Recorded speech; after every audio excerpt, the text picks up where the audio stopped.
Boston sinari bakeya urengoma kumwipevera tugendeye amasaha ya unaringira kugira amahanga bashaka gushora kuba wafashe kunyibutsa izina ryiwe neza sister wa hano ni Kate ushaka ni Kate umvuga witwa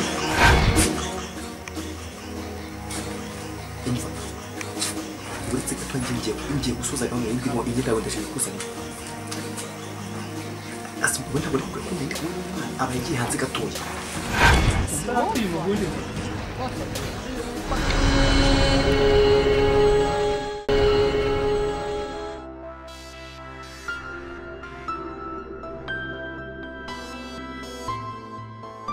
Halo.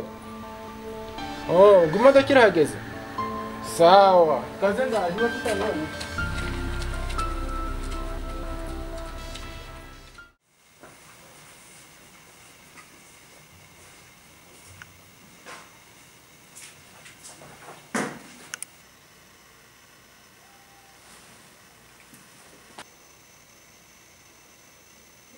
Ako Kate yenda ukunda amafoto. Igihe nakumviye wisetswa si urabizi wowe nyereka ndera mbese ngo bibi muri iyi minsi sinzi none ndatwika status rebe ndagushimira reba Katia arakeye maze none shani sawa to naje naniwe mbugo tuganira twarabyibushye narabyushye byatari ariko sobonye kuko kasiga afite akazi ufite cyana yefashe neza yeka ndago cyabura bese ariko nyine ibisanzwe bimbwire nyine ariko bibi ugasanga kongera ibintu byose naje bagwa story naje ufite cyana yego bahuriye kuri chat sure kandi cyiza byaratari uri hanze se cyiza kandi ni cyo mu Rwanda so nawe ndamufite nyine yaje hano aratuganiriza nyine nabera muzi ako nyine gusa wazamunyeretse nzamukwereka ryarimo wowe tegereza oya mbwira si ukajya ukomeza ubuzima ariko ubuduwe nta kibazo kanegereza amashuri sageze biragenda nyine umva nari mu ndenda kurangira mwana yake shama ubuduwe turaza kuganira ryari ayiwe abana banjye banakumbura Kate Karabe namisha umwarimu kumburanye nakomeje numva muganira ukuntu cyamisho cyanga Sasa kiwaye umva nishimye mama rega hanze neza narimbo ntabwo ariko haruta u Rwanda rwacu ahubwo nanjye mu minsi iri imbere tuzajya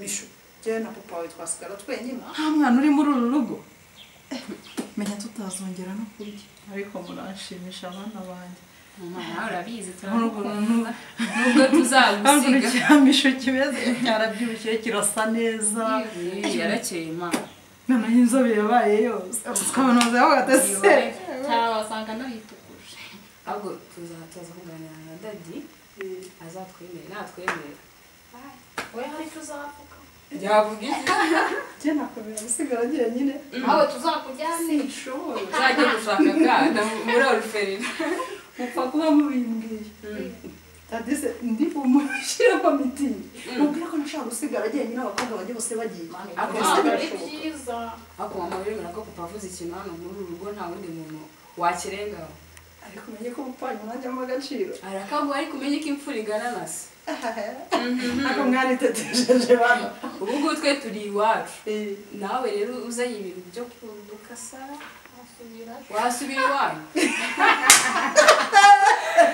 yo ariko none abakobwa banjye barashekeje none bakansubiza n'iwacu mama rero mukumbuye na story zacu ariko noneho ndumiwe koko ariko wabaye cyiza mama ariko burandeba ndakubona ntabwo udahara umuntu rero ukabona ko yabaye ibyo byose muri kumbera beza ahantu hose aho nuko wari batuye udukumbuye nuko wari udukumbuye cyane se cyiza mubizi se abantu nunga muri Ese Mishu? yanjye karame mama muri kwiganira mwibagiye ko muri kumwe na bo ntabwo ni ukuri turi kumwe ariko ni urukumbuzi ruba rwabiduteye. hakoze ko bajya babivuga telefone zirangaza urubyiruko simbyemeye. Oya mama ni ukuri wapi nose baramukora ninde cyane ko yagishe oui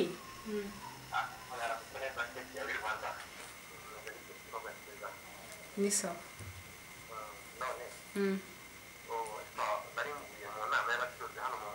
yego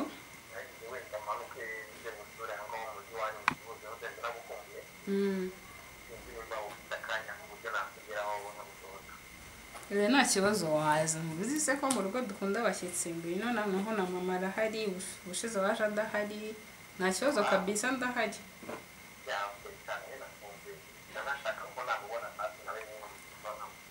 maze ngwino ahubwo bangu kugeza yese ahubwo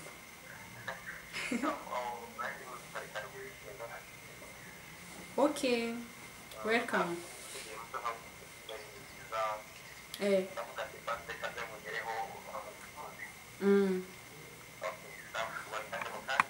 okay sawa ndagutegereje Keti tumva n'inshuti zawe zitangiye kuguhamagara reka gende ngiye kureba Miringi ibyo arimo atunganya. yego mareba turanashonje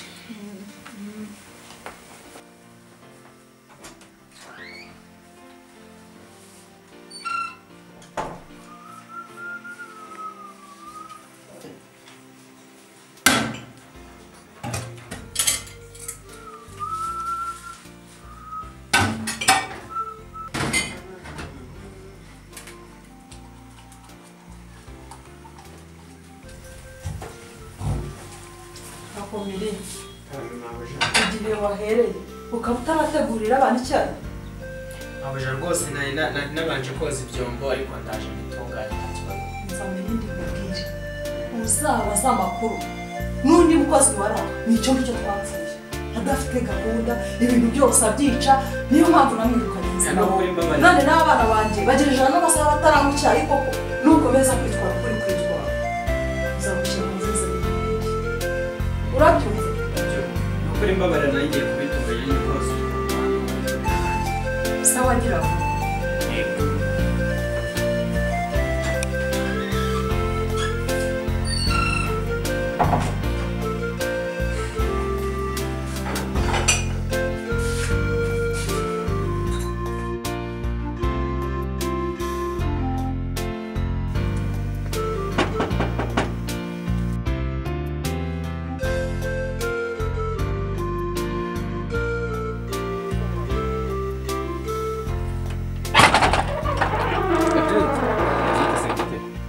umeze neza amakuru amakuru ni meza kabisa. umeze neza ni karibu ni karibu umeze neza kabisa kabisa ndabibona umeze neza musigaye mutuye ahantu heza. ahantu tuba rero ni ahantu heza bose urabona ko yabikoze neza bitandukanye n'uko ubushize hari hameze n'ahantu twabaga hari haciriritse mutana areba akavuga ati kundi nk'umukire nkanjye ufite amafaranga ndaza kwa data ko abantu bafite ibibazo gutya ko se wampunga no yikoze rwose urabona amafaranga ameze neza jardin nziza tumeze neza ubu urebye nibyo rwose nanjye burya najyaga ntebwa ipfunwe n'ukuntu bose baga ahantu hameze kuriya kabisa rero gaho komeza ugende bariyo ubwo turavugana ugarutse turavugana ngarutse ntayo sawa neza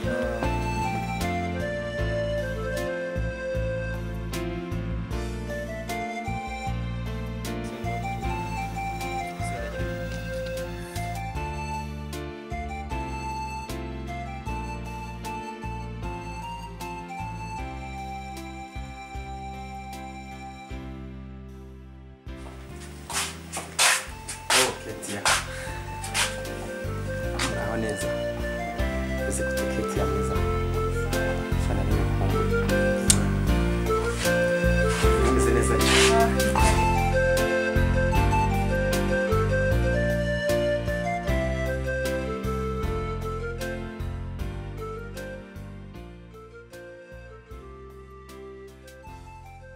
yewe neza kadi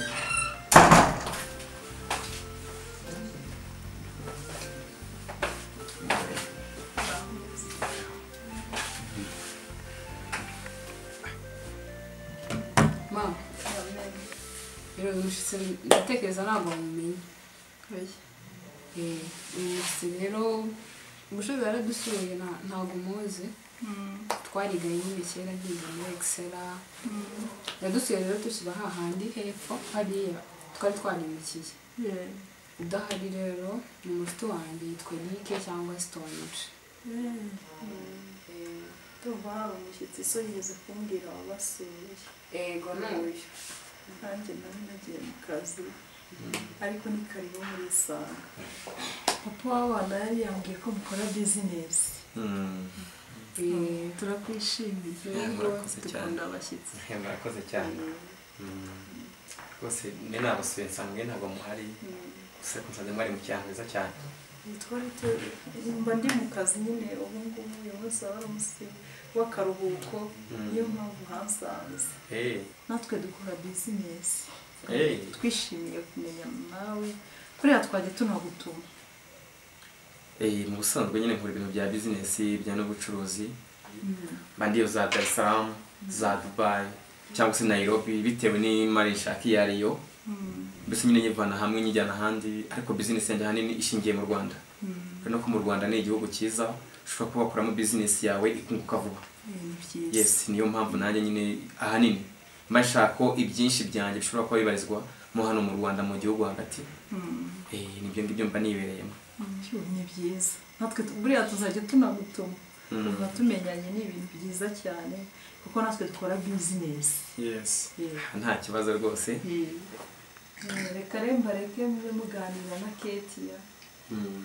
Keti karamemo akira umushyitsi wawe. Ndabikora Mose tukwakiriza iki? Shabaye hari nk'amata wenda iyo numva nshaka. N'ibigona Okay.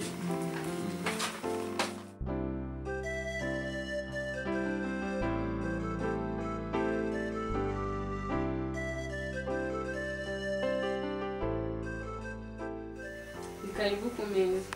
Murakoze.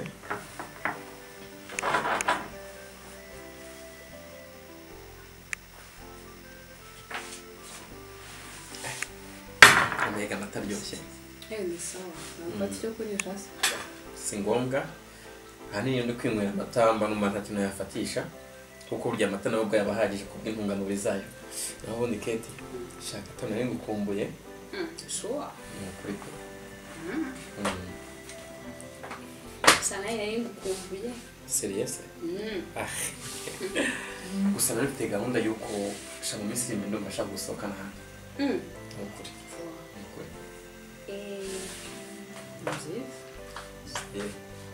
Abyemera. Isumba nabyanga ndahari rwose. Twasohokera nka hehe? Kandi rero uzangorera surprise. Yes. Wowe ugomba gushaka ahantu nyine ubona hambere kwa. It's okay ukayira cyumva nawe ntabona kisoneka. Ntabwo nakujyana ahantu hari aho ngaho gutyo gusa cyangwa se hakiriritse. Okay, nta bibi muri weekend itaha ntacyo tuzabipanga musohokane nta kibazo. Mbona kambanze nandurure. Nta kibazo. Ugiye kuza unamperekeze ndabona amasaha amaze kugera kure. Ngerageze ngire mu rugo. Niko bimeze.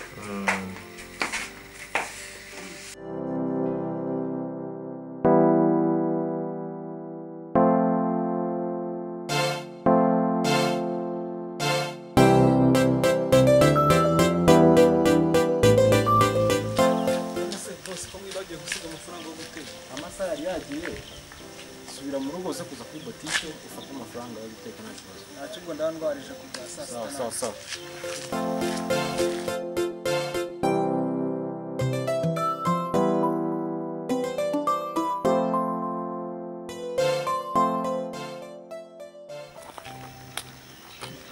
Siko nawe nakuyobewe.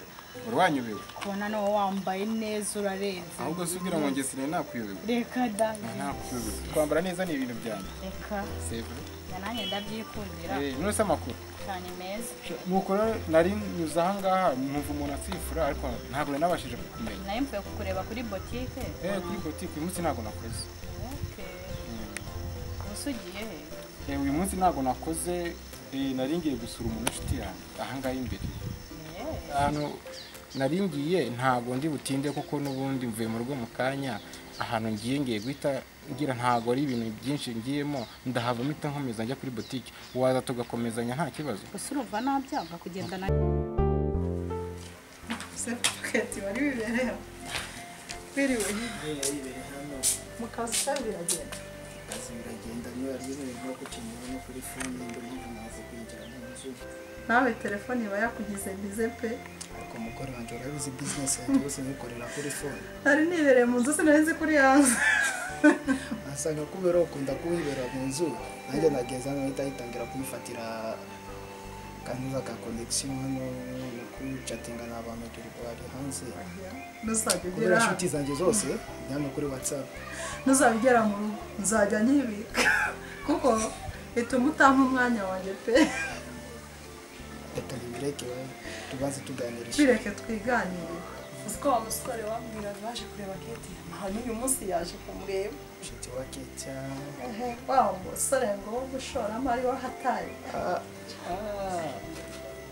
Mira musore yaje mu rugo musuma okay uriya baye umukwe wacu byaba ari byiza dukora business kandi nawe akaba yikora urabona tutaba twungutse urabiza abasore benshi hano mu mujyi wa Kigali wamubonye yambaye neza ariko ni muteka mito ikintu kimwe agomba kwitonderwa abasheri wanjye abateka mito ni benshi cyane hano mu mujyi wa Kigali ariko ikintu kimwe kenda nagira umwana wawe inama ataza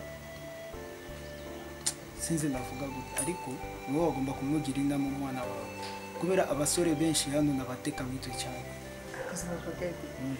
urasa nk'uciye nuko nawe yari umusore usobanutse ngo afite n'amafaranga menshi sheri wanjye ni ikintu agomba kuyitonderwamo cyane ikintu agomba kugendamo gake utabigendamo cyane kandi umukobwa umubwira yitonde cyane kubera uriya muhungu agomba yagushoboka ni umunyamito utabizi njyewe nagomba kubizera buri muhungu wese iwabo cyawe ntabwo magi wowe mugira ndakwizera yanyemeje pe sheri tubaze twinjire mu nzu bigendeye kuganira n'abakobwa bawe nawe bagire n'inama ngenda ntamwenyeye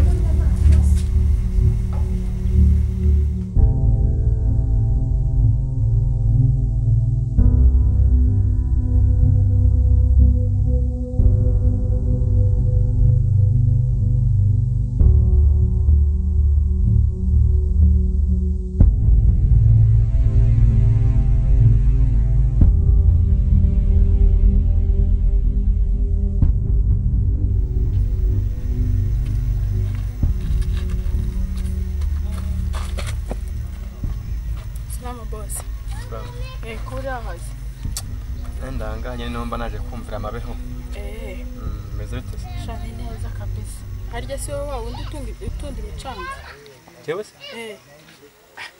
rimwe na rimwe noneho hano hari gahunda iri kuza gahunda bari gutanga miliyoni kare ni miliyoni wowe ukazunguza bakazakwishyuza nyuma y'umwaka rwose miliyoni y'amafaranga miliyoni ariko ni yandatuke kuzimu oya ntabwo ari kuzimu urabona ntabamutse imihanda yose nje gutanga amafaranga yaturutse kuzimu oya miliyoni bari gutanga bari kuguha nyine kugira ngo witeze imbere hanyuma numara kwiteza imbere uzabone kwishyura nyuma nyine hari ikintu wagezeho muyobo rwose aho ngaho rwose amahirwe ntancike noneho uzi ukuntu bimeze ni ugutanga igihumbi urumva nta gahumbi tu igihumbi se nimba hajemo iby'amafaranga rwose muyobo rwose nta mafaranga urabona ko akazi kanyana ko guterura imicanga kandi uyu munsi nta mafaranga igeze mbona ariko yego nyine igihumbi umuntu ashobora kuba yagitanga ariko se ibintu bijyaye amafaranga nimba ari inkunga nimba ari ubufasha ntimwaduhereza ku buntu muturi mufatira oya igihumbi nicyo kwandika uri kumva iyi bike nakoresheje reba ino bike iyi bike nakoresheje n'undi muntu uzayikoresha akwandika n'uzasinyaho ayo ni amafaranga ya bike reka nkubwire kuko ayo mafaranga nyakeneye ngira rwose sinkubeshye mfite ibiceri 300 ntaho njyewe storage ntabwo nakubeshye mfite 300 oya gera 5 nkwandike kose miliyoni nanone hoya muyobo nyandika kankwandike 5 rwose reka rwose umva amafaranga ntagucike nanjye nabibonye mbona gatagucike ahangaha rwose ahenya afite ntabwo ngiye wabura kunyandika amafaranga 5 gusa rwose ibyo ni ibintu byoroshye nkaba dore ngaya yageze unyandike ariko nanjye amahirwe ntancike ntemereye ko nitwa Eric Storage rwose iyo miliyoni yiza muyo ngiye nkwemereye 50,000 byose sinabana nimero ya telefone bukazampamagara nyine mukambwira nje kuyafata nimero ufite telefone ndayifite ariko ibiri mu rugo kumurira cyangwa yandika muri iyo yanyu ntari urayandika mu ntoki wowe zampamagare ntari yego 07 88 yego 10 245 245 hanyuma uzampamagare yego kandi urakoze nizere ko ari ukuri sawa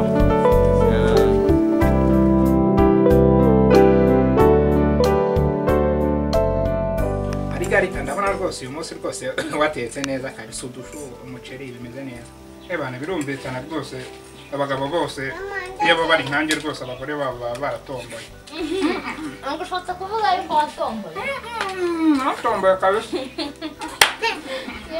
yewe ahandi ni ukubera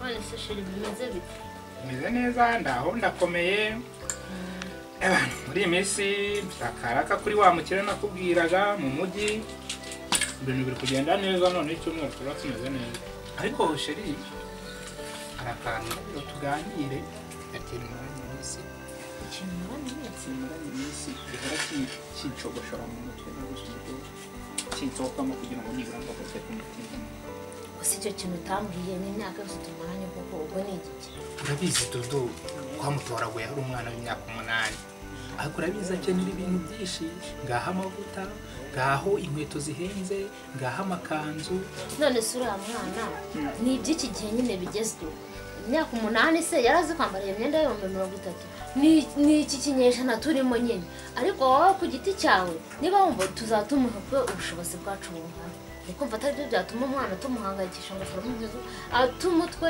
oya rwose waretse uriya mwana w'umukobwa koko tukamubwiza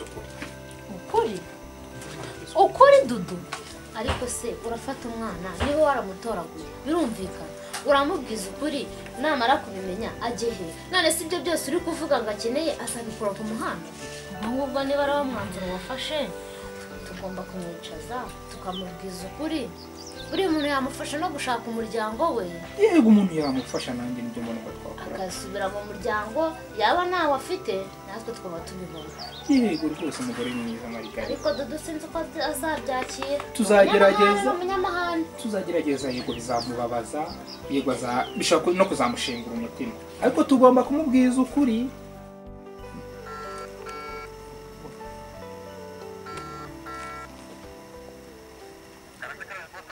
Weston G bite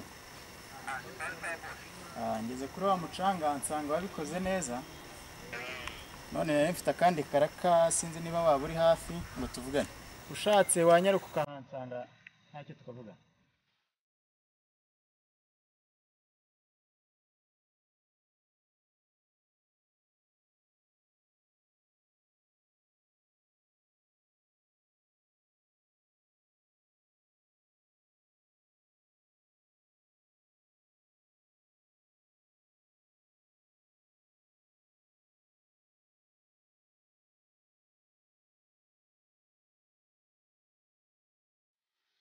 rwose boss ngiye rwose umucanga narawutunze urabona ko ibintu bimeze neza pe kabisa hano mfite akandi karaka ni ko ntabwo ari umucanga ni ibitaka shaka ko ntondera bakwereka ahantu nyine ugomba kubirunda hanyuma vuba ariko nkuko hawe wagenza reka boss burya ivoka y'imbwa imanuka ihiye ahingeneye n'amafaranga aha amanota nayatanze kabisa wangenda kurerega burya ushaka akazi urumva bisaba kwitanga njye nitanze uko nshoboye nyine ariko urabona ko ibintu byose bimeze neza nta wundi ngomba guhikira akamaro nibyo rwose mujye mumfasha wenda ndebe ko nanjye nashobora kubaho mu buzima bwa buri munsi urabona ko muri iyi minsi ibintu bimeze nabi byararangiye ubwo no kuvuga ngo nase boss nta buryo mwampa ka avance nimba